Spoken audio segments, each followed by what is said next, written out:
اذان سنو، ادا سننا ہی ثواب ہے تے رکنا ہی ثواب ہے. اے میں نہیں پاندا پیا، تسے بیٹھے ہو سکون دا وہ تو قصیدہ ایڈا بڑا.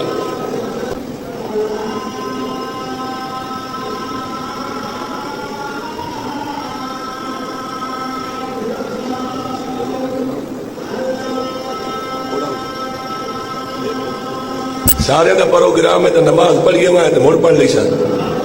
ٹھیک ہے اب واجب.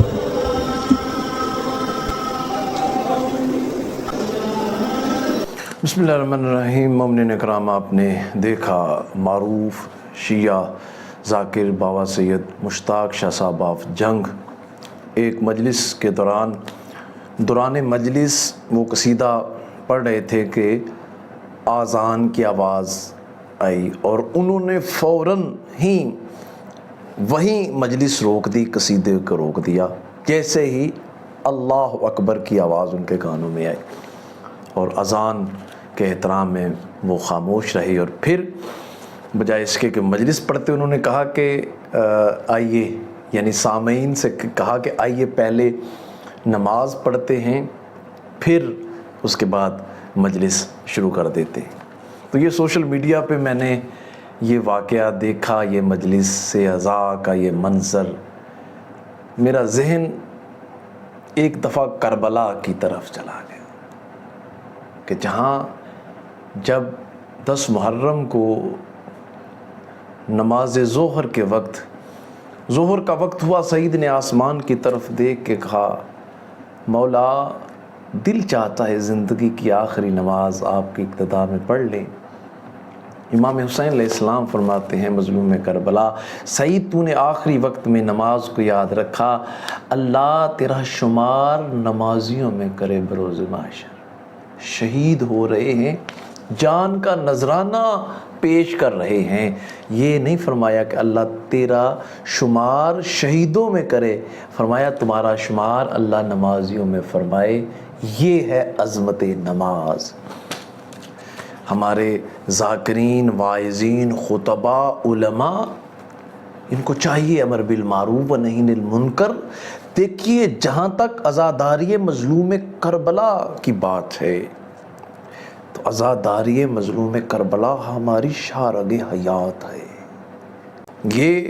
یہ تقسیم ہے حق اور باطل کی، اس لیے ہم مظلوم کے ساتھ ہیں، ہم یزید کو بچانے والے نہیں ہیں.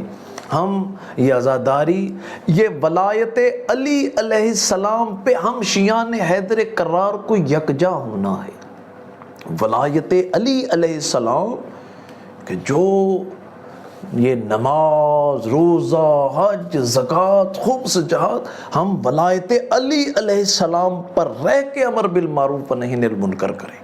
ہمارے ذاکرین، واعظین، خطباء کو اسی طرح جس طرح بابا سید مشتاق شاہ صاحب نے، ذاکر اہل بیت نے یہ سٹینڈ لیا اور یہ مائنڈ سیٹ کر دیا کہ عزاداری ہمارا مشن ہے، مظلوم کے ساتھ ہیں، ظالم کے خلاف ہیں، یہ اس لیے یہ عزاداری ہے اور یہ ولایت علی علیہ السلام کے پلیٹ فارم پہ ہے.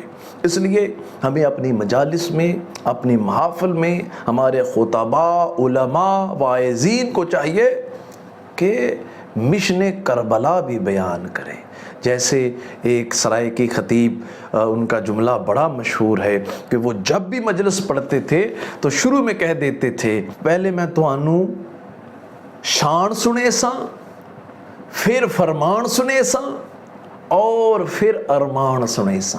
یعنی پہلے میں تمہارے سامنے اہل بیت کی شان، ان کی عظمت، ان کی فضیلت رکھوں گا، ان کے فضائل بیان کروں گا، اور اس کے بعد وہ 10-15 منٹ کے لیے ان کے فرمان، ان کی سیرت، نماز، روزہ، کردار، اخلاق، ہمیں معاشرے میں رہنا کیسے ہے وہ بیان کرتے تھے. اور مصائب اہل بیت تو مجلس کا حصہ ہے، ان کا غم، تاکہ حق اور باطل کی تقسیم کا پتہ چل سکے. تو ہمارے ذاکرین، واعظین، خطباء، علماء کو چاہیے کہ وہ امر بالمعروف اور نہی عن المنکر کو بھی اپنی مجالس میں ضرور رکھیں. اللہ تعالی ہم سب کو عمل کی توفیق عطا فرمائے.